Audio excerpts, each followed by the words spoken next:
Sir, মাদ্রাসা service কমিশনের যে প্রশ্নভুলের report, যে ফিজিক্যাল এবং ওয়ার্ক এডুকেশন নিয়ে যে দুই কমিশনের প্রশ্নের উত্তর নিয়ে যে বিরোধ, এই বিষয়টি একটু স্পষ্ট করবেন কি রয়েছে।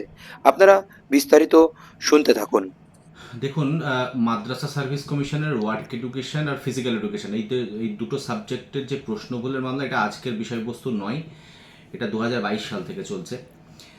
কি হয়েছিল হচ্ছে মাদ্রাসা সার্ভিস কমিশনের ওয়ার্ক এডুকেশনের ক্ষেত্রে মাদ্রাসা সার্ভিস কমিশনের নোটিফিকেশন 2013 সালে হলেও রিটেন এক্সামিনেশনটা 2021 সালে হয়েছিল।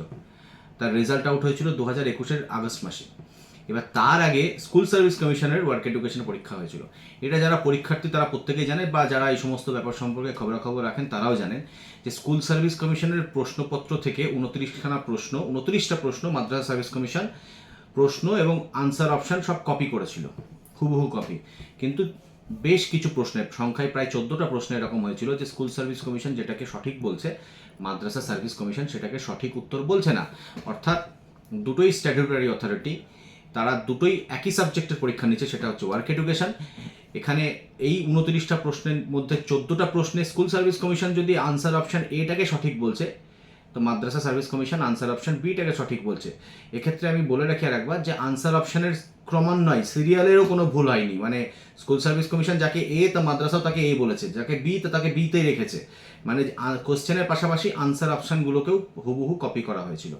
তাহলে 14টা প্রশ্নে এরকম দেখা গেছিল যে আনসার অপশান হুবহু এক থাকা সত্ত্বেও এ যেটাকে সঠিক বলছে, মাদ্রাসা সেটাকে সঠিক বলছে না। এটা ছিল মামলা।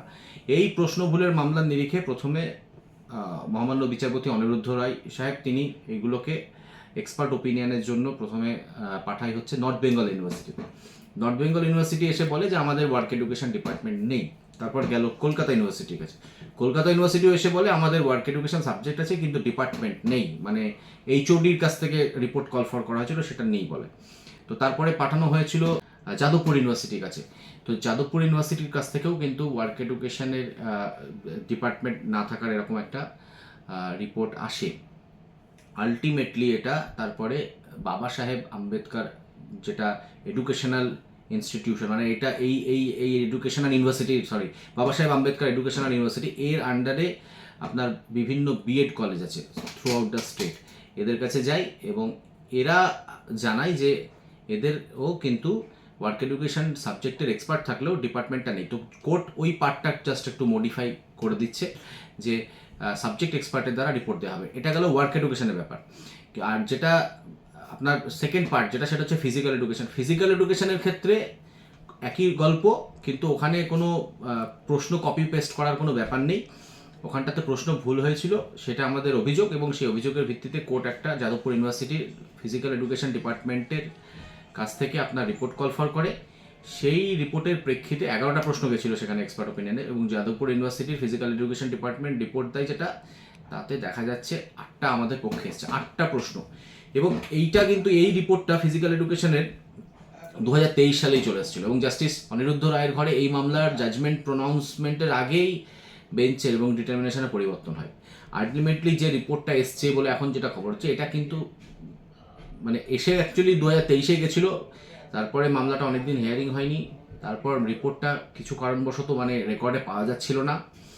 তারপরে বিচারপতি ওমনারায়ণ রায় রিপোর্টটাকে ট্রেস আউট করার জন্য রেজিস্ট্রার জেনারেলকে নির্দেশ দেন।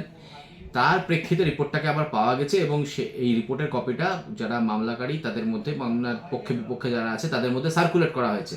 এর প্রেক্ষিতে আগামী 9 সেপ্টেম্বর এটার ফাইনাল শুনানি হবে। তো রিপোর্টটা আমাদের পক্ষে এসছে, এবং আমাদের ক্যান্ডিডেটরা অনেকে এরকম আছে যারা 1-8 নম্বরের জন্য চাকরিটা পায়নি, তারা যদি সব ঠিক থাকে নিশ্চিতভাবে তারা চাকরিটা তাদের পাওয়া উচিত, এবং অনেকে ইন্টারভিউর জন্য কোয়ালিফাই করতে পারে, তারাও ইন্টারভিউর জন্য কোয়ালিফাই করবে। আমরা চাইবো এই রিপোর্টের প্রেক্ষিতে কোর্ট ফাইনাল অর্ডার শোনা, পিটিশনারদের পক্ষেই যাচ্ছে যে রিপোর্টটা যেহেতু। তো এই হচ্ছে ইস্যু, মানে ইস্যুটা অ্যাকচুয়ালি প্রশ্নভুলের এই এই অভিযোগটা 2022 সালের অভিযোগ, এবং তার কনক্লুশনটা হয়তো এবার হতে চলেছে, এইটা হচ্ছে ব্যাপার। এবং ফিজিক্যাল ওয়ার্ক এডুকেশনটাও আশা করছি রিপোর্ট খুব শিগগিরই চলে আসবে।